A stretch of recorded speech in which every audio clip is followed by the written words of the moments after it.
Merci Julien Leguenec d'être à mes côtés aujourd'hui pour présenter votre fabrication de batteries au lithium.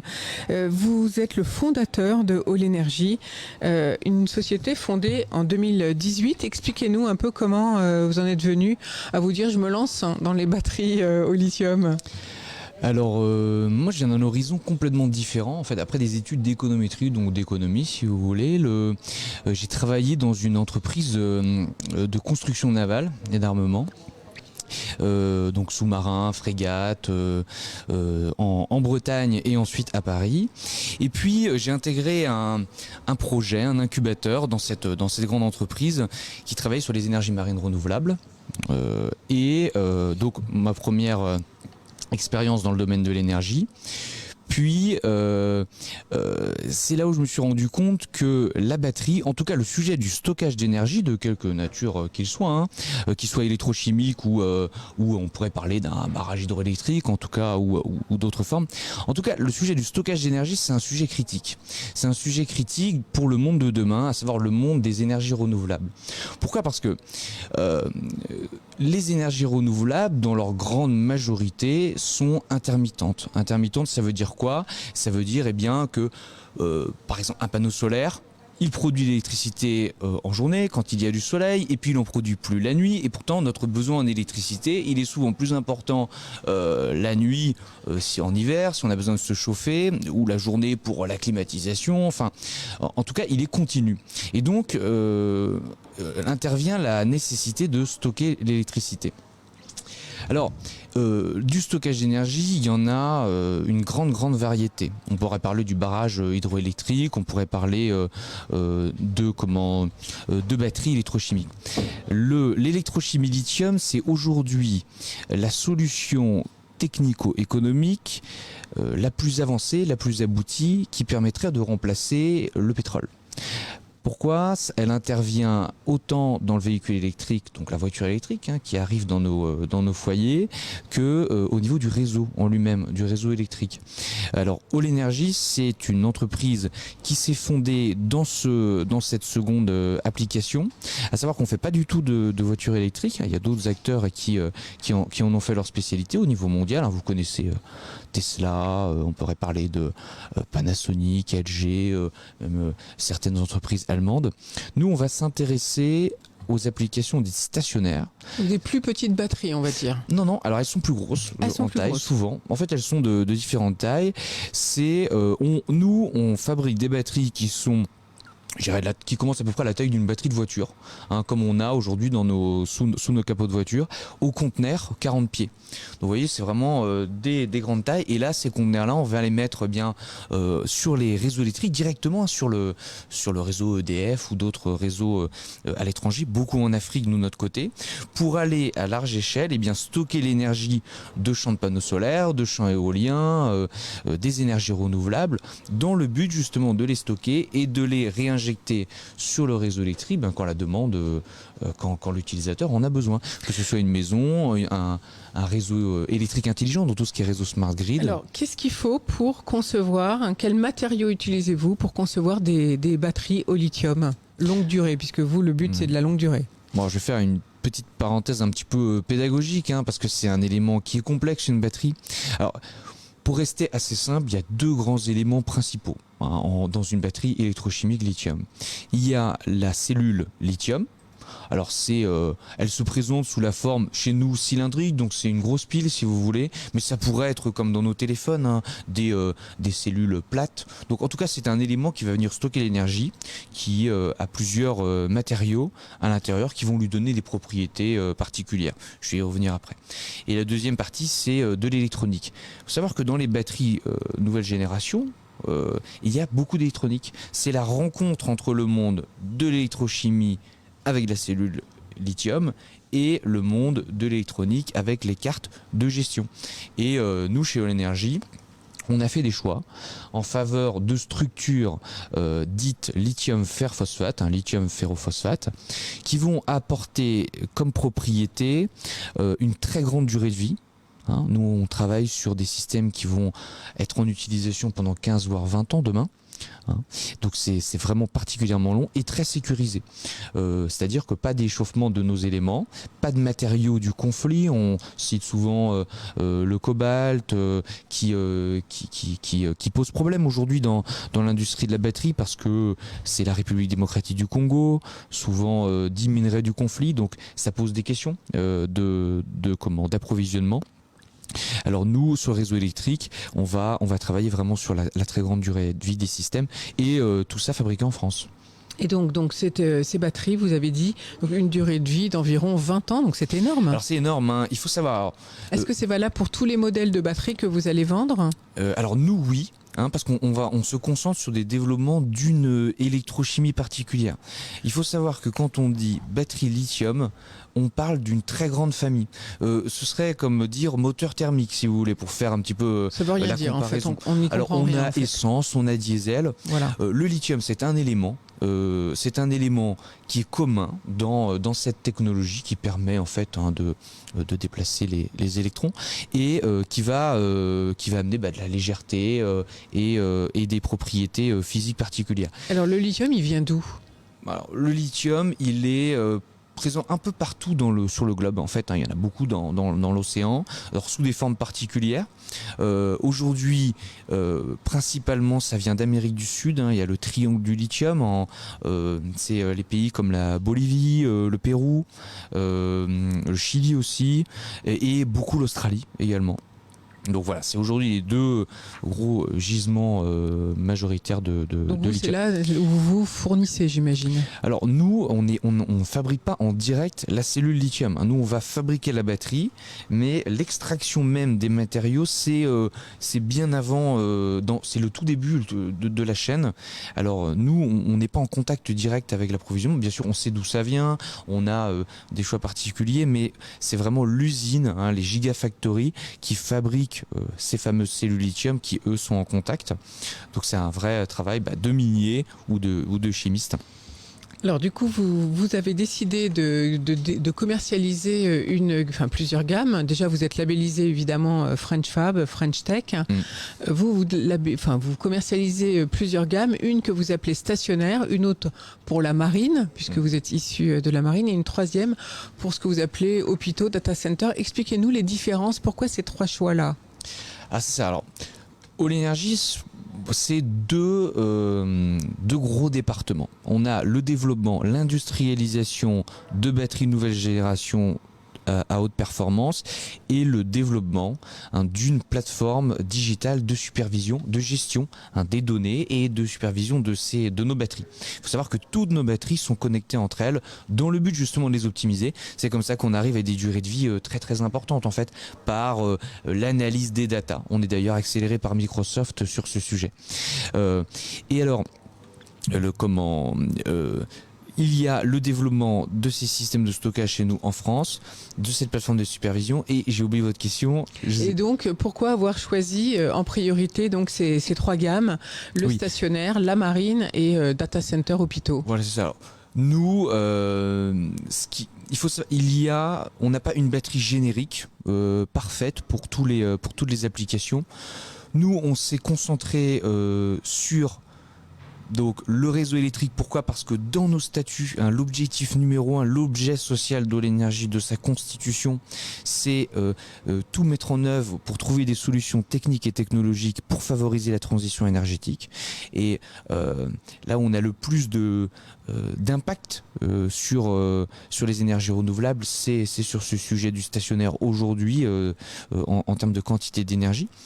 Et puis c'est aussi le sujet le moins traité au niveau français, hein. Il y a des industries de l'automobile qui s'intéressent aux batteries, mais le stationnaire c'est très pauvre. Alors c'est qui le stationnaire concrètement pour nous ? Le stationnaire C'est qui vos clients dans ce que vous appelez le stationnaire ? Alors, dans les applications du réseau, on va retrouver le gestionnaire de réseau électrique. Alors, c'est des gens à qui on n'est pas confronté en direct en tant que particulier utilisateur. On va retrouver des gens comme EDF, on va retrouver des acteurs comme Enedis sur le réseau de distribution avec lesquels on travaille. On va retrouver RTE sur le réseau de transport, d'électricité. C'est des utilities. Donc ça va être les opérateurs du réseau électrique à notre échelle. Et puis ensuite, après, nous, sur nos applications maritimes, ça va être des fabricants de bateaux. Péniche fluviale, on est leader dans la fabrication de batteries pour les drones marins, par exemple. On est d'ailleurs parrainé par iXblue sur ces sujets-là depuis le début de l'entreprise. Donc voilà, ça va être des clients très professionnels. Nous, aujourd'hui, 99% de notre marché, c'est orienté B2B. Donc, alors, vous êtes labellisé, vous êtes lauréat du plan Relance Industrie, car vous êtes en phase de construire une usine, ce qu'on appelle 4.0, à énergie passive. Expliquez-nous un peu ce projet et où est-ce que vous allez vous implanter ? Alors oui, c'est un beau projet. On a été fortement soutenu par les pouvoirs publics, vraiment sur ce sujet. Donc la région Île-de-France en premier lieu et le préfet du 93 qui a été très moteur dans ce dispositif, le maire d'Aulnay également. Donc c'est vrai, même à l'échelle de petite entreprise, de start-up, TPE, PME, on a pu avoir accès aux politiques publiques et c'était intéressant. Ça nous a permis de gagner, d'avoir un coup de pouce financier pour relancer cette usine. Alors, une usine 4.0 à énergie positive, voire passive, voire positive. Ça veut dire quoi ? Ça veut dire une usine qui va utiliser toutes les technologies du numérique pour apporter de la flexibilité dans la production. Pour faire très simple, c'est les fameuses Smart Factory. Aujourd'hui, je pense que dans nos pays, en France et en Europe, en Occident de manière générale, on va être amené, confronté à des choix. Est-ce qu'on doit laisser partir nos industries comme on a pu le voir avec les délocalisations massives de ces dernières années, souvent en Asie, ou est-ce qu'on veut travailler sur des modèles d'usines nouvelle génération qui sont plus automatisés, qui vont faire appel à plus de digital, qui vont nous permettre d'avoir des nouveaux leviers de flexibilité et d'adapter notre production en fonction du besoin. L'objectif, c'est quoi ? C'est d'augmenter les volumes, diminuer les coûts, en restant compétitif sur un marché qui est mondial. La batterie, c'est mondial par nature. À l'échelle d'une petite entreprise comme nous, All Energy, des acteurs asiatiques ou américains énormes qui ont une force de frappe financière absolument considérable, eh bien en France c'est difficile d'être compétitif.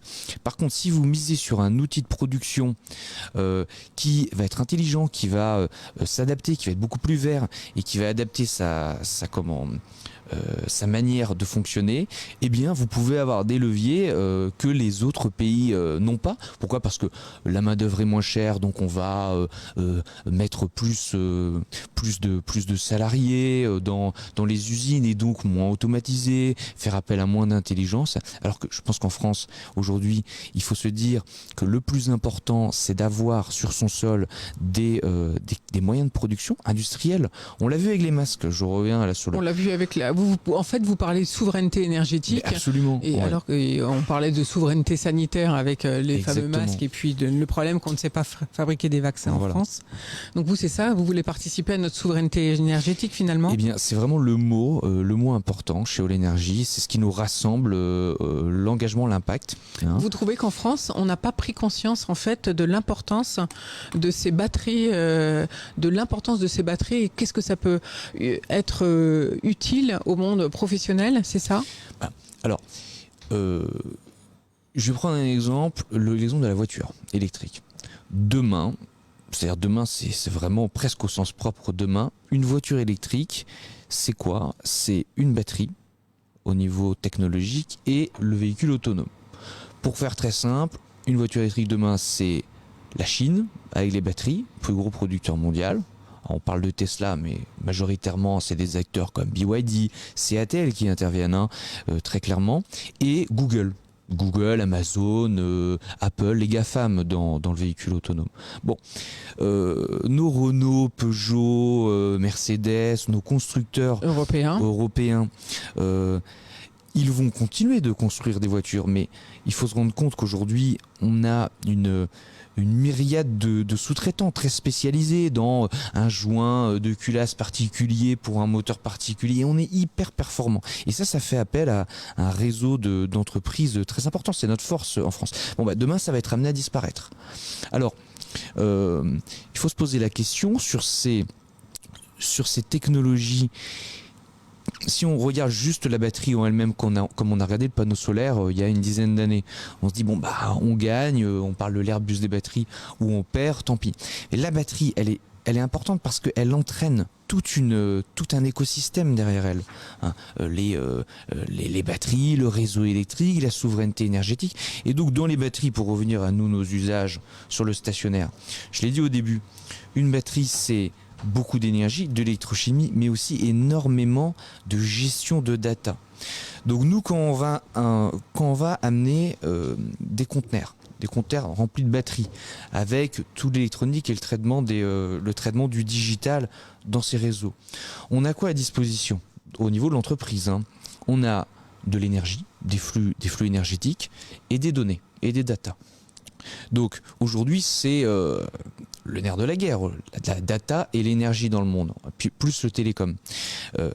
Si on n'a plus la maîtrise technologique, ou on pense l'avoir, mais on ne l'a pas réellement sur ces technologies, eh bien on est beaucoup plus affaibli face... on pourrait parler de les antennes Huawei 5G. On voit bien que ça pose débat public. On parle de Amazon, Google qui interviennent dans nos navigateurs ou autres. Eh bien, la batterie, demain, il faut se rendre compte que c'est un sujet critique. Et si on le traite bien au niveau européen, je pense qu'il faut vraiment le traiter au niveau européen. C'est très important. Eh bien, on va amener des créations d'emplois très important. Il y aura de la destruction sur une industrie qui se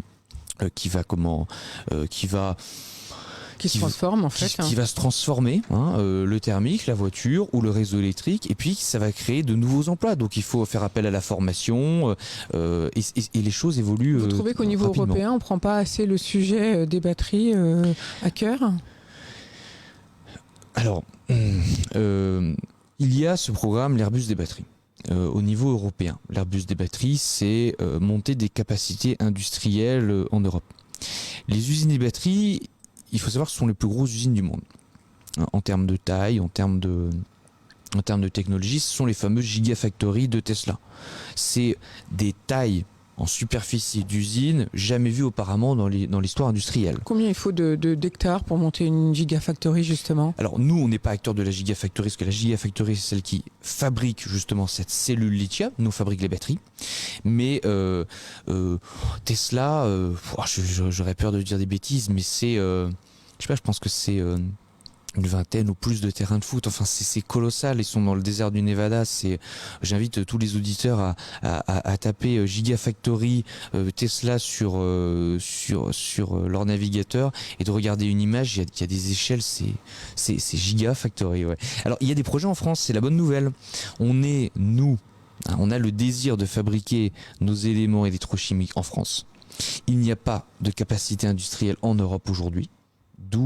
Donc on n'a pas le choix, il n'y a pas de fabrication de batteries lithium de notre électrochimie en Europe.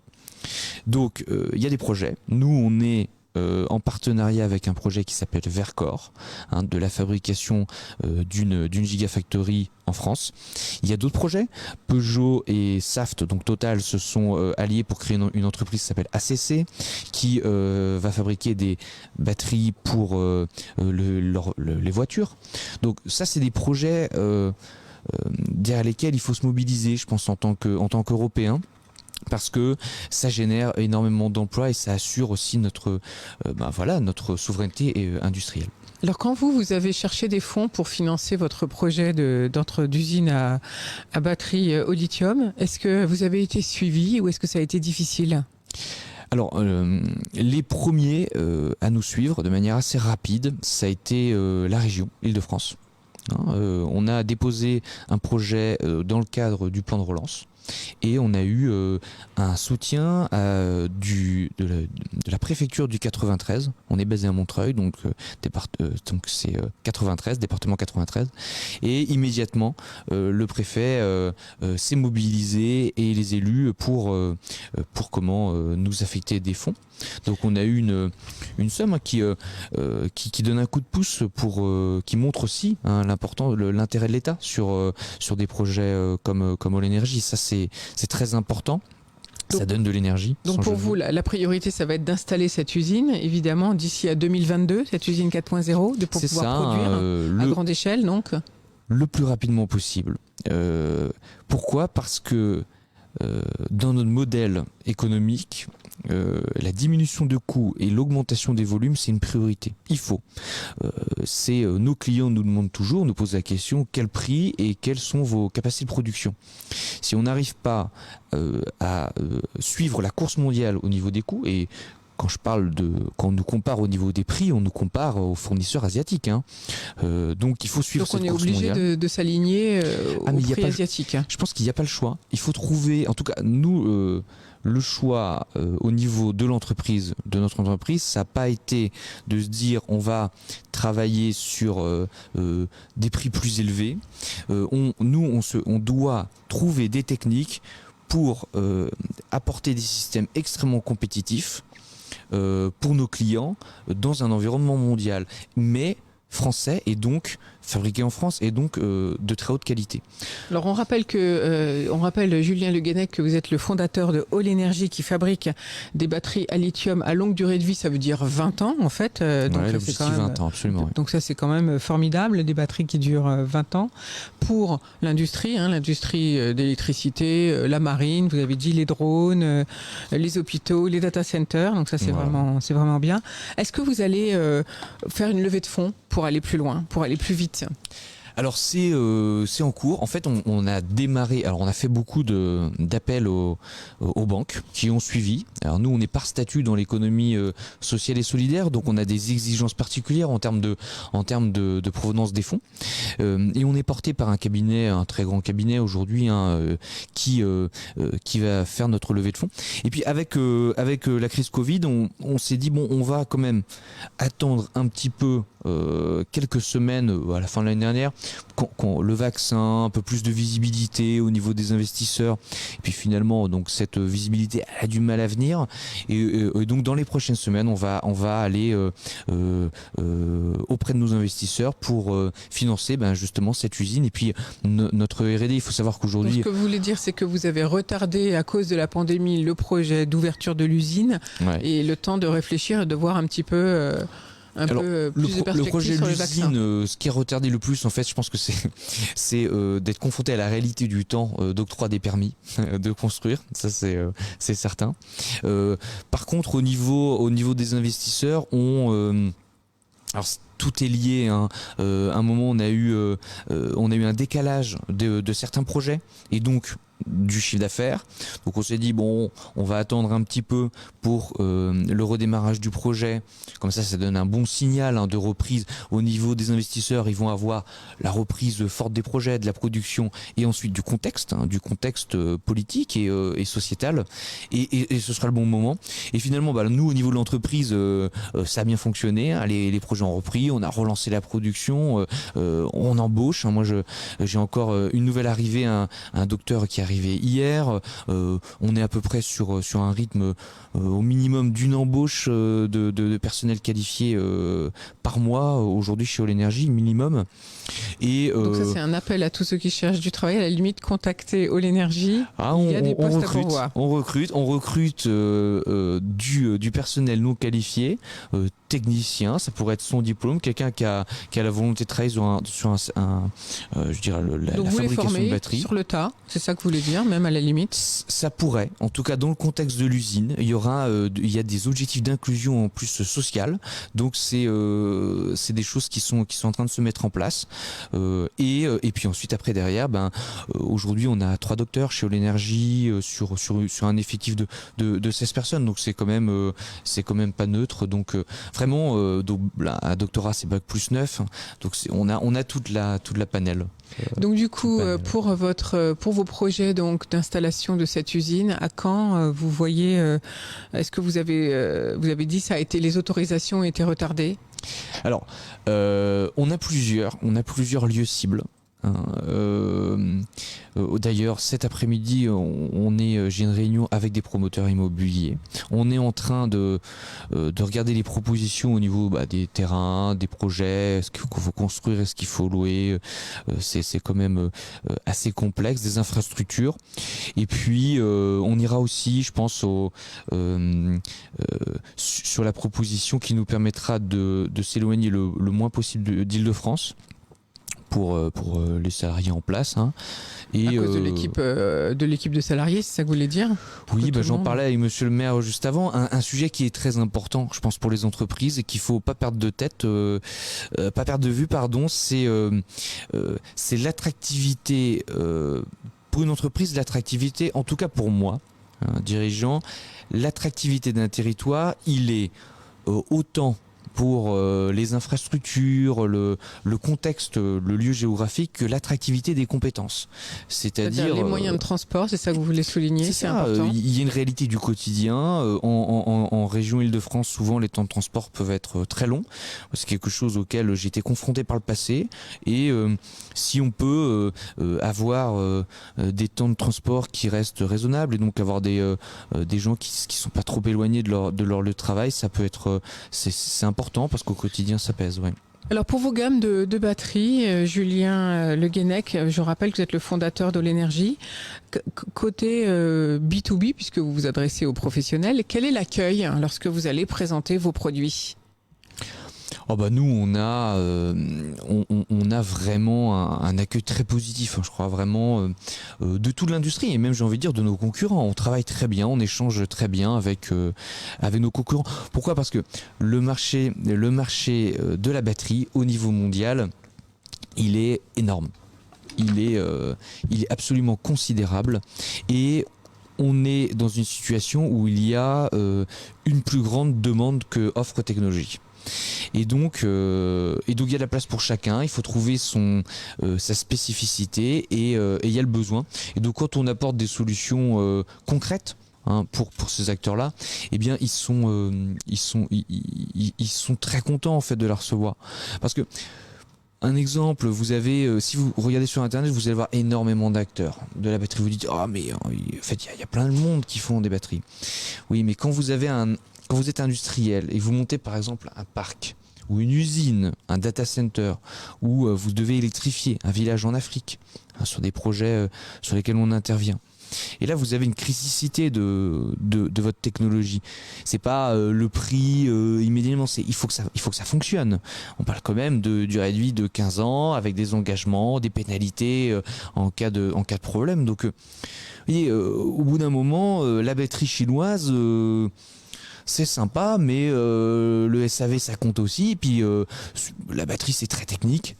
S'il se passe quelque chose, on est content d'avoir des gens qui maîtrisent leurs produits, qui sont capables d'intervenir, qui sont rapides et qui ne sont pas noyés dans un contexte mondial où finalement vous n'êtes qu'un petit projet parmi d'autres. Donc du coup, ça c'est important, je crois, pour nos clients. Oui. En conclusion, Julien Le Guenec, qu'est-ce qu'il faut faire comme appel pour vous ? C'est une recherche en financement ? Quelle est votre priorité ? Je dirais... Nous, notre prochain jalon, c'est levée de fonds aujourd'hui. Donc, j'en appelle à tous les investisseurs qui pourraient être intéressés pour nous suivre dans nos projets. On cherche des investisseurs qui vont pouvoir non pas avoir seulement un intérêt financier. C'est pas notre objectif. On a quand même beaucoup de marques d'intérêt, énormément même aujourd'hui. On n'est pas du tout inquiet sur notre levée de fonds. Mais des gens qui ont eux-mêmes un intérêt, qui ont besoin de se positionner aussi sur l'environnement batterie. et puis qui vont pouvoir avoir un impact positif sur le développement de nos produits pour amener des spécificités françaises et puis des avantages comparatifs et compétitifs. Voilà, si vous l'avez entendu, donc, eh bien, contactez Julien Le Guenec chez All Energy. Merci d'être venu nous présenter les batteries au lithium à la française dans un esprit d'entreprise éco-conçue, j'allais dire, et éco-suivi, puisque vous faites aussi le SAV de ce que vous installez. Merci Julien Le Guenec. Merci.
Nous voici de retour au bar de l'économie. Autre sujet du jour aujourd'hui, c'est la question qu'on a posée à Jean-Marc Jancovici.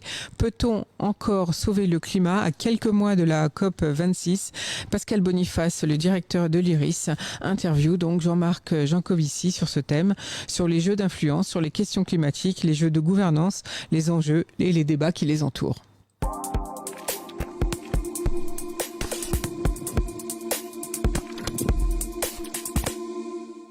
Bonjour, mon invité aujourd'hui est Jean-Marc Jancovici. Bonjour Monsieur Jancovici, vous êtes un spécialiste des questions énergétiques et du climat, Shift Project et puis aussi Carbone 4, vous êtes associé. Alors nous sommes à quelques mois de la COP26 qui aura lieu en Angleterre. Quelles sont les annonces clés que l'on peut attendre et quels sont les jeux d'influence que vous percevez à l'aube de cette COP26 ?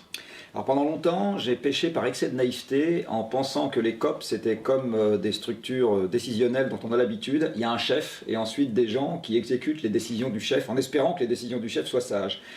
Et puis il m'a fallu un certain temps pour comprendre qu'en fait la COP n'a pas de chef. En fait, elle ne décide rien, elle entérine. La COP, comme toutes les assemblées onusiennes, c'est un endroit où tout se décide par consensus. Et un parallèle que je prends souvent, c'est la COP, c'est un peu comme une assemblée de copropriétaires. Donc vous imaginez 200 copropriétaires dans une propriété qui doivent décider à l'unanimité d'un programme de travaux où chaque copropriétaire a une voix, quelle que soit la surface de son appartement. Par contre, les charges sont au prorata des surfaces. Le programme des travaux n'est pas décidé avant que les copropriétaires commencent à délibérer. Il n'y a pas de syndic, il n'y a pas de projet de résolution et ils doivent se mettre d'accord à l'unanimité sur un programme de travaux. Voilà quelle est la probabilité, contraignant évidemment, qui va leur coûter très cher. Donc l'immeuble a plus de risque de s'effondrer que d'être rénové. Exactement, voilà. Donc probabilité qu'ils y arrivent, 0. Et en fait, c'est exactement ce qui se passe dans la COP. La COP n'a pas de chef, elle a un secrétaire qui entérine, mais elle n'a personne qui propose. Le président de la COP, en fait, il est juste là pour donner la parole, mais il n'est pas là pour proposer des résolutions, enfin pas formellement en tout cas. Et comme tout se décide par consensus, il suffit qu'il y ait un pays qui bloque et puis le consensus n'a pas lieu. Donc en fait, tout se cale sur le plus petit dénominateur commun. Et en fait, le plus petit dénominateur commun, c'est ce que les gens sont déjà prêts à faire. Donc en fait, la COP ne change rien par rapport au destin du monde, c'est ailleurs que les choses se passent. Ça donne l'occasion d'en parler, donc j'ai envie de dire que ça, le principal bénéfice de l'affaire est médiatique. Par contre, c'est pas un endroit où on décide. Est-ce que, alors, par quel miracle ça a fonctionné en décembre 2015 ? Par quel miracle ? Parce que ce que vous dites finalement sur la COP, c'est ce que l'on peut dire sur la communauté internationale. Tout le monde en parle, personne ne l'a jamais vu, c'est comme le monstre du Loch Ness. Et donc, par quel miracle, en 2015, on est parvenu à un accord, alors, dont le caractère contraignant est sujet à caution, mais il y a eu au moins cet accord de tous ces copropriétaires, y compris des squatteurs qui, normalement, n'ont pas voix au chapitre. Alors, en fait, l'accord le plus structurant, il n'a pas du tout eu lieu à Paris en 2015, il a eu lieu à Copenhague en 2009. En 2009... Considéré pourtant comme un échec, y compris par Barack Obama. Absolument. Alors j'y étais moi, et en l'occurrence à Copenhague. Ça, donc c'est la première fois que... Non, c'est pour ça que c'était un succès évidemment. C'est la première fois que j'ai vu l'histoire se faire. Et en fait j'ai vu la formation du mot échec. Je peux vous raconter l'anecdote si ça vous amuse. Oui, bien sûr, oui. Au début de la négociation, en fait, vous avez un gros document dans lequel chaque pays met ce qu'il aimerait y trouver. Et à chaque fois que 2 pays ou plus ne sont pas d'accord entre eux, les expressions sont mises entre crochets. Alors, à l'entrée de la COP de Copenhague, il y a quelques milliers, je crois, d'expressions entre crochets dans le texte qui est soumis à la discussion, à commencer par l'élévation de température maximale sur laquelle les pays s'accordent. Et je me rappelle que le texte commence par « attendu que ceci, cela, je sais pas quoi ». Les pays décident de limiter à 1,5 entre crochets, 2 entre crochets, 2,5 entre crochets, 3 entre crochets, 3, puis ça allait jusqu'à 4,5, je crois, comme ça. Et tout le reste était à l'avenant. Bon. Donc les gens commencent à essayer de se mettre d'accord, chacun sur un petit bout du texte. Au bout d'une semaine, ça patauge, arrivent les ministres, ça patauge toujours, arrivent les présidents, il n'y a toujours rien à signer. Bon. Et vous savez comme moi qu'un président, ça vient pas pour discuter le bout de gras, ça vient pour signer le truc qui a déjà été... voilà, ça vient pour la photo et signer le truc qui a été négocié. Et alors là, il y a 2 ou 3 présidents, dont Sarkozy, parce que je crois que mes informateurs internes me disent qu'il a joué un rôle significatif là-dedans, qui disent on ne peut pas repartir la queue basse comme ça, il faut qu'on fasse quelque chose. Donc il y a eu une espèce de nuit des longs couteaux, dans la nuit du jeudi au vendredi de la 2e semaine, où il y a 27 chefs d'État qui se sont réunis dans une pièce. Il y a Brice Lalonde qui y était, donc c'est lui qui m'a raconté comment ça s'est passé. Et puis ils commencent à se mettre d'accord en disant bon alors 2 degrés, 3 degrés, 3 t'es pas d'accord, allez pof 2 degrés. Et ils font ce que font des chefs d'État réunis dans une pièce pendant la nuit, c'est-à-dire qu'ils font 12 bullet points avec 12 trucs sur lesquels ils sont d'accord. Et en fait tout ce qu'il y a de structurant dans l'accord de Paris a été décidé à Copenhague cette nuit-là. Et ça a été une OPA du G20 sur les Nations Unies, c'est ça qui s'est passé en pratique cette nuit-là, mais c'était un processus qui n'avait plus rien à voir avec le processus onusien, et en particulier les ONG qui pouvaient regarder tout ce qui se passait. Et il se trouve que par ailleurs, pour des raisons logistiques, les ONG avaient toutes été éjectées du centre de conférence, parce que les Danois avaient vu un peu juste. À Poznan l'année précédente, où j'étais aussi, il y avait eu 13 000 personnes, donc les Danois avaient dit bon allez on va caler sur 15 000. Manque de peau la 2e semaine avec toutes les délégations présidentielles, rien que de celle d'Obama il y avait 200 personnes je crois.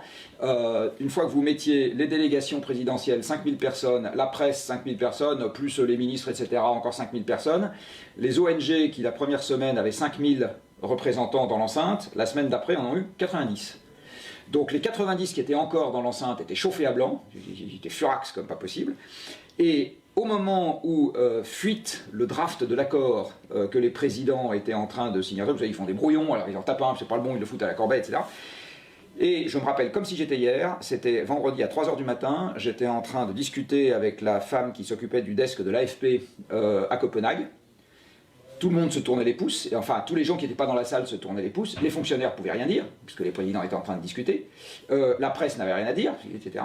Les seuls qui pouvaient dire quelque chose, c'était les représentants d'ONG, et arrive une jeune femme du VVF tenant un draft de 2 pages, elle le pose sur le bureau d'Anne Charon, parce que je me rappelle encore c'était elle, et elle lui dit « Regarde-moi ça, c'est un scandale, 2 pages, c'est un échec ». Et le mot est parti de là. D'accord. Donc je me rappelle j'ai vu l'histoire pour une fois, c'était pas du tout un échec. En fait, c'était un vrai succès parce qu'on s'était enfin mis d'accord sur 2 degrés. Et on aurait dit que c'était un succès, peut-être que la face de l'histoire aurait été un tout petit peu changée. En attendant, si on revient à la physique, ce qu'on peut constater, c'est que le rythme d'augmentation du CO2 dans l'air avant les COP et après les COP est exactement le même. Avant Copenhague et après Copenhague est exactement le même. Et avant Paris et après Paris est exactement le même. Donc si on juge du succès de la manœuvre au fait que ça change le monde physique derrière, pour le moment, aucune COP n'a été un succès. Alors, il y a en plus des objectifs très ambitieux qui sont mis pour 2050 et pour 2030 moins ambitieux. Est-ce qu'il n'y a pas aussi une tentation des différents leaders politiques de porter leurs ambitions sur leurs successeurs et non pas sur les efforts qu'ils ont fait? Est-ce que l'un des problèmes majeurs des changements climatiques, c'est que ce sont les générations futures qui vont payer et que quand vous êtes élu, vous pensez plutôt au taux de croissance de l'an prochain qu'au taux de réchauffement climatique dans 20 ans? Alors là aussi, je ne vais pas vous apprendre votre métier. Dans les structures politiques avec des échéances courtes, donc typiquement les démocraties avec remise en jeu du mandat à quelques années, tout effort maintenant pour un résultat plus tard est toujours quelque chose de très très délicat à mettre en œuvre. Donc là, en ce qui concerne le climat, on est typiquement dans ce genre de cas de figure, c'est-à-dire qu'il faut faire l'effort maintenant pour le bénéfice plus tard. C'est un peu comme la mise au régime, c'est désagréable tout de suite pour un bénéfice qui arrivera plus tard. C'est-à-dire qu'entre continuer à trop manger tout de suite ou pas, ça change pas grand-chose dans les 3 semaines qui viennent. C'est après que le bénéfice a lieu. Là, on est exactement... La différence, c'est que c'est votre propre corps, alors que là, ça sera d'autres leaders. Exactement. Qui sont là, oui. Alors, même pas. Parce que, en fait, quelque chose qu'il faut avoir en tête, c'est que la dérive climatique est quelque chose qui est aujourd'hui inscrite dans la physique. C'est-à-dire qu'on ne peut plus l'arrêter. Il faut attendre plus de 10 000 ans pour épurer un surplus de CO2 une fois qu'on l'a mis dans l'atmosphère. Il faut attendre plusieurs milliers d'années avant que la cryosphère, c'est-à-dire les calottes glaciaires, ait fini de réagir à un surplus de CO2 qu'on met dans l'atmosphère. Et donc l'océan ait fini de réagir. Donc en fait, la dérive climatique qu'on a mise en route, ça y est, elle va durer jusqu'à la fin des temps historiques. Le climat de l'an 2020, on sait qu'il est déjà perdu. Il ne reviendra jamais. Il va partir et il ne reviendra jamais. Donc on est dans un processus qui est très très long et très très lent, mais par ailleurs, on sait déjà que les gens qui aujourd'hui ont l'espoir d'être encore en vie dans 20 ans, de toute façon, eux-mêmes, avec leur propre corps, vont voir les conséquences de la dérive qui s'amplifie. Je veux dire, moi, aujourd'hui, je vois des choses que je ne voyais pas il y a 20 ans, et si dans 20 ans, je suis toujours vivant, je verrai des choses que je ne vois pas aujourd'hui. Donc, certes, on vit un peu au crédit de nos descendants, mais quelque part, on vit même au crédit de nous-mêmes aujourd'hui. Par contre, ce qui est très difficile dans cette affaire, c'est qu'avec le temps de résidence du CO2 dans l'atmosphère, donc qui se compte en siècles, en millénaires, le lieu des émissions n'a pas d'importance en ce qui concerne les conséquences. C'est-à-dire que le climat de la France dans 20 ans n'est pas le résultat des émissions de la France sur les 20 ans qui viennent, c'est le résultat des émissions planétaires sur les 20 ans qui viennent. Alors, ce qui veut dire que, et comme les émissions planétaires ne dépendent pas que de nous, ça veut dire que même si chacun fait sa part, enfin, comment dire, il y a une espèce de jeu du passager clandestin dans cette histoire, où le fait de faire sa part ne vous garantit même pas contre le fait que ça va stabiliser la situation. Donc c'est compliqué. Par contre, on ne peut évidemment pas imaginer que la situation soit stabilisée sans que chacun fasse sa part. Donc il y a un jeu compliqué dans cette histoire, et comme les États sont souverains, compliqué sauf si vous envahissez les autres avec des chars et des avions, enfin pour le moment... Ça marche pas trop. On n'imagine surtout pas le faire pour les émissions de CO2 aujourd'hui. Oui. Bon. Et même pour autre chose, ça n'a pas très bien marché. Pour autre chose, c'est compliqué. Quand on essaye d'envahir la Russie, l'histoire montre que ça se passe pas toujours très bien. Le succès n'est pas toujours garanti. Donc... puis aujourd'hui, je ne sais pas s'il y a beaucoup de gens qui ont envie d'envahir la Chine. Peut-être ça poserait aussi quelques petits problèmes militaires et logistiques. Donc on est obligé d'en passer par la coopération internationale, mais on est aussi obligé d'en passer par l'action domestique. On est obligé d'en passer par l'action à long terme, comme on est obligé d'en passer par l'absence de procrastination et de commencer à s'y mettre demain matin. Donc c'est un problème qui est particulièrement ardu, parce qu'il faut faire feu de tout bois, si je puis me permettre, et agir à tous les échelons simultanément. Alors parmi ceux qui sont engagés sur l'Observatoire est engagé sur ces questions, vous avez une vue sur les questions nucléaires qui diffère un peu de beaucoup de vos camarades, et vous êtes plutôt critique des partis écologistes sur la question nucléaire. Alors j'ai réussi à me faire des ennemis partout. Je réussis à me faire des ennemis chez les écologistes sur la question du nucléaire, mais je réussis à me faire des ennemis, enfin de moins en moins, dans le monde économique sur la question de la croissance. Je réussis à me... Enfin voilà, donc c'est un problème qui est très disruptif, parce qu'en fait il oblige à revoir totalement l'ordre des priorités et la hiérarchie des risques. Alors en ce qui concerne le nucléaire civil, je précise sur le fait que c'est le nucléaire civil dont je parle, oui, pour l'énergie, voilà. L'analyse de la situation que je fais, c'est que les risques portés par le nucléaire civil sont considérablement inférieurs aux risques qu'il permet d'éviter quand on le met en œuvre. Voilà. Donc c'est un arbitrage des risques. Vous savez, c'est comme les effets secondaires des médicaments. Il y a tout un tas de médicaments qui ont des effets secondaires. Ça vous donne des boutons, des palpitations, des poils dans le nez, je sais pas quoi. Mais si vous ne le prenez pas, vous risquez de mourir. En général, les gens le prennent. Bon, ben là, c'est exactement pareil. Le nucléaire risque de nous donner des poils dans le nez, ok, très bien. Mais si on s'en sert moins, on va chuter plus durement.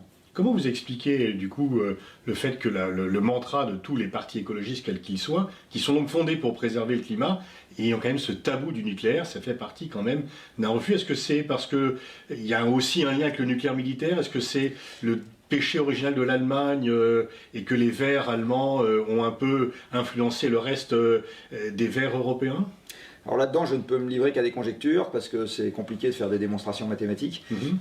Mais dans les hypothèses que j'ai sur la table, il y en a une effectivement qui est qu'en Allemagne, les Grünen ont été très focalisés sur la question du nucléaire militaire. J'imagine pour des questions d'humiliation, c'est-à-dire que c'est la puissance qui vous a vaincu pendant la guerre installe des têtes nucléaires sur votre sol. Ils sont aussi nés dans les années 80 dans l'affaire des euromissiles lorsque Reagan parlait de guerre nucléaire limitée en Europe. Alors j'allais y venir, c'est-à-dire que, et en plus contre leurs frères, c'est-à-dire qu'on met en Allemagne de l'Ouest des têtes nucléaires qui peuvent éventuellement aller zigouiller leurs frères qui sont en Allemagne de l'Est. J'imagine que ça n'a pas dû leur faire très plaisir et que ça a nourri un ressentiment contre le nucléaire militaire, qui ensuite a dérivé sur le nucléaire civil. En ce qui concerne, et puis en plus d'aucuns, mais ça, moi j'ai pas la moindre preuve, expliquent que tout ça a été abondamment financé par les Russes, qui y avaient évidemment intérêt, parce que avoir des antinucléaires, c'était nécessairement affaiblir, entre guillemets, l'ennemi. Greenpeace est né avec une opposition au nucléaire militaire, ça, voilà. Et quand ils ont fini par obtenir, pas eux en particulier, mais quand il y a eu la fin des essais nucléaires militaires, enfin la fin des essais réels, j'ai envie de dire, eh bien, le combat le plus proche, ce qui leur a semblé le combat le plus proche, c'était le nucléaire civil. Alors, à ce moment, ils ne se sont pas dit, tiens, reconversion. On va se reconvertir dans le climat et du coup, on va être pour le nucléaire civil. Ils n'ont pas fait ça. Voilà. Je pense qu'il y a un autre élément qui joue de manière forte, c'est que le mouvement écologiste historique est un mouvement qui emprunte aussi pour partie aux ludistes. C'est-à-dire qu'il y a un mouvement anti-machine, anti-techno dans le mouvement historique écologiste, pas à tort toujours. Et comme le nucléaire fait partie de la technique, je pense qu'il passe dans la barque. Et quand vous regardez les sondages d'opinion en France, en tout cas, je pense que ça explique pourquoi les gens qui sont les plus climato-sceptiques sont aussi les plus pro-nucléaires, et inversement. Je pense que les climato-sceptiques sont des gens qui pensent que la technique ne peut pas faire de mal, et s'ils aiment bien la technique, du coup ils aiment bien le nucléaire, et inversement, les gens qui sont soucieux de l'environnement pensent qu'on a déjà trop de techniques qui d'une manière générale mangent trop de ressources et fait trop de mal à l'environnement, et le nucléaire en étant une parmi d'autres, du coup ça passe dans la barque. Je soupçonne que c'est ça. Alors il y a quand même un petit bémol à cette explication, qui est qu'à ce moment il devrait aussi être contre les éoliennes industrielles, etc. Voilà, donc mon explication n'est pas totalement satisfaisante. Et autre sujet qui divise, la 5G, est-ce que vous y voyez plutôt quelque chose qui permettra de lutter contre le réchauffement climatique, ou quelque chose qui va aggraver? Et là on entend un peu les deux versions. Alors là c'est très clair, ça va l'aggraver. La 5G participe de la fascination du gadget. Là pour moi je suis assez critique contre la 5G, et je pense que dans le contexte actuel on a d'autres chats à fouetter que de pouvoir regarder de la vidéo de définition qui sont sur des écrans qui ne sont même pas faits pour ça quand on est dans le métro. Parce que c'est essentiellement à ça que ça va servir. Dans les ascenseurs. Et dans les ascenseurs. 80% du trafic internet aujourd'hui c'est de la vidéo. C'est de l'image animée, 80%, dans lequel vous avez en gros 4 quarts, un quart de vidéo à la demande, donc Netflix et consorts, un quart de porno, un quart de YouTube, et un quart de votre cousine qui vous envoie la vidéo du petit dernier qui vient de faire ses dents, ou la vidéo du chat du voisin qui s'est pris la queue dans le portail. Bon, voilà, c'est ça le dernier quart. Est-ce que c'est d'une urgence absolue dans le contexte dans lequel nous sommes que tout ça soit envoyé en plus haute définition, encore une fois sur des écrans qui pour l'essentiel du temps ne sont pas faits pour ça, pas complètement persuadé, et les gens qui ont entre guillemets intérêt au crime se retranchent derrière le fait qu'on va pouvoir opérer les petites vieilles dans la Creuse. En fait, il ne faut pas juste un réseau pour opérer les petites vieilles dans la Creuse à distance, il faut aussi un bloc à distance, enfin bon bref. Et puis c'est beaucoup moins cher de louer un taxi et d'amener la personne en question dans un hôpital en ville que d'installer la 5G, rien que pour opérer des gens de temps en temps. Donc pour moi, on est vraiment dans la fascination du gadget où on réfléchit même pas. On est dans ce paradigme du monde infini où on se dit on va régler. Avec quand même des fortes stratégies d'influence quand même. L'ensemble des boîtes de communication qui ont des budgets conséquents pour vous faire parler en faveur de cela, et c'est quand même assez impressionnant. Oui, alors qui a intérêt au crime? L'État pour commencer, parce qu'il va vendre les fréquences et qu'en ce moment ça va lui faire un peu d'argent, et que partout où il peut avoir un peu d'argent, il est pour. Ensuite, vous avez les équipementiers qui poussent au crime.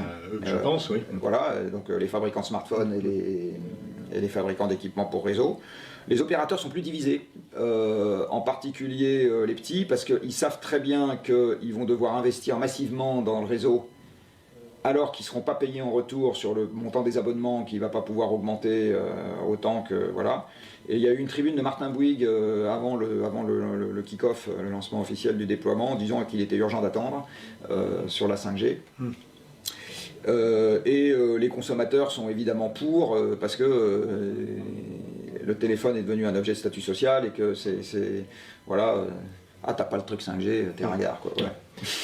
Quel regard vous jetez sur la Convention citoyenne? Est-ce que ça paraît un gadget ou quelque chose qui a été utile, aussi bien en retombée un peu pour le débat ou même en apport d'idées? Alors je pense que ça a été à la fois utile et frustrant. Ça a été utile parce que ça a apporté la preuve dans un certain nombre de domaines de choses qui avant n'étaient pas prouvées. Et la preuve la plus intéressante pour moi que ça a apporté, c'est que vous prenez 150 personnes tirées au sort et vous leur donnez de l'information sur le problème à traiter et le temps d'en discuter, et vous en faites une bande d'écolos. Donc ça, je trouve que c'est une information extrêmement intéressante. Et je rapproche ça d'un sondage qui vient d'être publié par les Échos il n'y a pas longtemps, où il y a 3/4 des Français qui disent « on est conscient du fait qu'on va devoir changer nos modes de vie, mais pas tout de suite ». Et le « pas tout de suite » pour moi, il se rapproche du fait que c'est beaucoup plus facile de le faire tout de suite quand on est dans une action collective que quand on est dans une action individuelle. Est-ce que vous êtes entraîné qu'à la force du groupe et que vous ne vous marginalisez pas socialement. En fait, ce qui est très difficile dans le changement d'habitude, c'est la marginalisation sociale qui va avec. D'accord, vous allez commencer à vous chicaner avec vos enfants, votre conjoint, vos voisins, vos collègues, je sais pas quoi. Si vous commencez à faire autre chose que ce que vous faisiez avant, si tout le monde fait autre chose en même temps, ce problème-là cesse d'exister et on est quand même des animaux grégaires. On a besoin d'être en harmonie avec notre sphère sociale, quoi. C'est un truc qui est fondamental pour nous. Donc, ce qu'a montré la Convention citoyenne, c'est que si les gens bougent en même temps, ils sont prêts à bouger de façon beaucoup plus significative voilà, ça c'est l'enseignement général. Après, si on prend les mesures dans le détail, il y en a certaines pour lesquelles je me dis oui, bon, ça c'est un peu anecdotique ou c'est pas nécessairement le cœur du problème, d'autres qui manquent peut-être, peu importe. Ils avaient 8 week-ends, ils sont partis de zéro, donc faut pas leur demander la lune. Donc ça, c'était le côté très positif. Le côté très frustrant, c'est que je pense que le gouvernement a géré ça en dilettante parce que c'était un truc parmi N dans tous les ballons d'essai que lance Macron. Et en particulier, il l'a géré en dilettante sur 2 points. Il n'a pas vu le sujet très technique qui va avec... Parce que parler le carbone, c'est comme parler argent. Faut tout compter partout, tout le temps, en carbone. Donc à ce moment, il faut des gens qui sachent faire, il faut le temps de le faire. Bon. Donc il aurait fallu doter la Convention citoyenne d'une force de frappe interne, d'un bureau de conseil interne, un secrétariat, une forme de secrétariat technique, qui à chaque fois que la Convention aurait fait une suggestion, de recherche un peu, aurait dit ah bah ça pèse tant. D'accord, vous envisagez d'interdire la pub pour les 4x4, je vais vous faire un calcul de coin de table et je vais vous dire, bah ça, a priori, c'est susceptible d'éviter tant en termes d'émissions ou de s'inscrire dans une mesure qui pourrait éviter tant. Bon. Donc il leur aurait fallu ça, parce que comme ça ils auraient pu jouer au Lego et empiler jusqu'au moment où ils arrivaient aux 40% qui étaient dans leur mandat. Et symétriquement en face, quand Macron a dit je reprendrai tout sans filtre, c'était une connerie, parce que ce qu'il fallait qu'il dise, c'était pas je reprendrai tout sans filtre, c'était je m'engage à tout faire évaluer sérieusement. C'est ça qu'il aurait dû dire. Donc en gros, je vous traite comme des interlocuteurs sérieux, mais pas nécessairement m'ayant donné la vérité divine, parce que vous pouvez vous aussi vous tromper, etc., avoir un enfer pavé de bonnes intentions. Voilà. Donc l'engagement que je prends, c'est de vous considérer comme des gens sérieux et de discuter sérieusement avec vous, et ça veut dire que je vous mets des moyens en face. Donc c'était ça la frustration, c'est qu'il n'y a pas eu ce dialogue technique et quantifié. Et pour avoir discuté avec quelques personnes qui faisaient partie de la Convention, ils en sont parfaitement conscients et c'est aussi un élément de frustration de leur côté. Bon.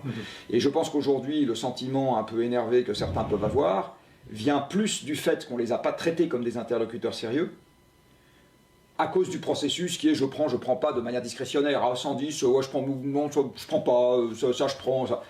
C'est pas une manière de faire, ça. La bonne manière de faire, c'est de tout faire évaluer, de regarder toutes les contreparties, et de regarder à l'arrivée ce qu'on prend et ce qu'on ne prend pas dans un discours articulé et cohérent. Et c'est pas ça qui a eu lieu.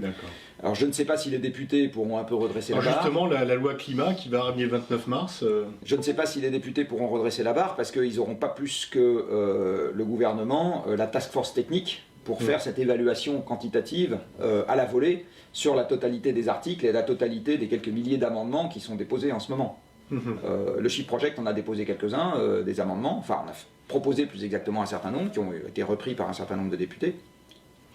Dans les amendements qu'on propose, par exemple, il y a étendre la garantie légale des objets de telle sorte que la rotation des parcs soit ralentie. Parce que fabriquer un ordinateur, fabriquer une voiture, fabriquer un fauteuil, tout ça, ça consomme de l'énergie et ça émet des gaz à effet de serre. Donc si vous augmentez la garantie légale, une partie les trucs tomberont moins en panne, ou si ça tombe en panne, on vous le remplace, donc le fabricant fera ce qu'il faut pour que ça tombe moins en panne, donc il y aura moins d'obsolescence programmée, et donc ça fera des émissions. Évitées, pardon. Donc typiquement, cet amendement que le Shift Project a proposé, vous avez évalué les députés n'auront pas les moyens à la volée d'évaluer ce qui va avec. Voilà. Et vous avez les moyens de le faire? Non, même pas, parce que ça va trop vite un débat parlementaire pour qu'on ait les moyens de faire ça. Donc on aurait pu faire un calcul de quantum, mais même pas, on n'a pas le temps. Voilà, donc c'est ça le drame, c'est qu'on a un objectif, on a une obligation de résultat sur les émissions, parce que l'atmosphère se fiche de nos états d'âme et tout ce qu'elle voit, c'est la quantité globale d'émissions qui arrivent, alors qu'en face, il n'y a pas les moyens de traiter ça comme une obligation de résultat, et on continue à se contenter de slogans ou de déclarations de principe qui malheureusement ne sont pas suffisantes pour aller jusqu'au bout. On arrive malheureusement à la fin de cet entretien. Quelles sont selon vous les énergies nouvelles qui ne sont pas suffisamment exploitées, qui pourraient apporter un début de réponse à tous ces défis? Alors l'énergie en physique, elle a une définition assez précise, c'est ce qui quantifie le changement d'état d'un système. Et quand on parle d'une énergie, en fait on parle d'une interaction, c'est comme ça qu'on dit en physique, qui est susceptible de provoquer un changement qui libère de l'énergie. Alors, une interaction, c'est par exemple l'attraction universelle, c'est susceptible de provoquer un changement, qui est la chute d'un corps dans le champ gravitationnel terrestre, par exemple une masse d'eau qui descend le long d'une conduite forcée pour aller alimenter une turbine, c'est une chute de corps, et ça vous permet de libérer de l'énergie. La combustion, c'est une interaction qui provient de la force du réarrangement des atomes quand vous passez par exemple du carbone et de l'hydrogène à du CO2 et de la vapeur d'eau, et ça libère de l'énergie à cause du réarrangement des couches électroniques. La fission, c'est un réarrangement de nucléons dans le noyau, et ça vient de l'interaction qu'on appelle l'interaction forte, et ça vous libère de l'énergie. Donc pour trouver une nouvelle source d'énergie, il faut inventer une nouvelle interaction. Bon, ou plus exactement, il ne faut pas l'inventer, il faut la découvrir, parce que les interactions, elles sont ce qu'elles sont. On peut compter dessus, moi j'y compte pas trop, parce que pas complètement sûr que ça arrive. Après, on peut donc essayer de se servir de celles qu'on a déjà, et dans celles qu'on a déjà, on a les énergies carbonées et les énergies non carbonées. Alors les énergies carbonées, c'est tout ce qui est oxydation du carbone, donc c'est la combustion des combustibles fossiles, ou c'est la combustion du bois au-delà de son seuil de renouvellement. Donc ça, c'est dans les énergies carbonées, c'est celle-là dont il faut se débarrasser. Dans les énergies non carbonées, vous avez deux familles, vous avez le nucléaire, ou les nucléaires plus exactement, donc les réarrangements de nucléons, et les énergies renouvelables. Les énergies renouvelables, vous avez plein de trucs, parce que vous avez de la chaleur, vous avez de la chute, l'eau, vous avez de la force mécanique, le vent, enfin bon bref, vous avez plein de trucs, vous avez du rayonnement électromagnétique, le soleil, enfin tout n'est pas égal à tout. Les énergies renouvelables, il faut bien voir que c'est celles dont on sort. L'humanité a été totalement renouvelable jusqu'à il y a 2 siècles. Et à ce moment-là, on n'avait pas de civilisation industrielle. Donc l'idée qu'on va pouvoir revenir à une civilisation industrielle avec juste des énergies renouvelables, pas le temps de développer aujourd'hui, mais moi je n'y crois pas. Non seulement j'y crois pas, mais je suis prêt à parier mon argent sur le fait que ça n'arrivera pas. Donc on va devoir faire avec une combinaison de sobriété, ça veut dire moins, et d'énergie renouvelable et de nucléaire. Les énergies renouvelables sont particulièrement commodes à mettre en œuvre parce qu'elles sont très diffuses quand vous avez beaucoup d'espace. Donc les énergies renouvelables en Suède, 10 millions de personnes pour les 2/3 de la superficie française, ça passe. Les énergies renouvelables dans certains pays d'Afrique, vous avez des grands fleuves sur lesquels on peut mettre des barrages, qui ne sont pas totalement anodins pour l'environnement, soit dit en passant, avec une population qui aujourd'hui ne consomme pas beaucoup d'électricité, ça passe. Par contre, les énergies renouvelables en Europe, vous avez essentiellement des pays plats et densément peuplés, ça ne passera pas. Enfin, pour l'essentiel de l'Europe continentale. Donc la marge d'adaptation, c'est le nucléaire, et c'est pour ça que je dis qu'en fait, on va devoir faire une combinatoire entre le nucléaire et la sobriété. Moins on fera de nucléaire, plus on fera de sobriété. C'est en gros comme ça que ça va se passer. Merci beaucoup Jean-Marc Jancovici, merci pour cet entretien passionnant. Une info, un message, une manifestation, contactez-nous.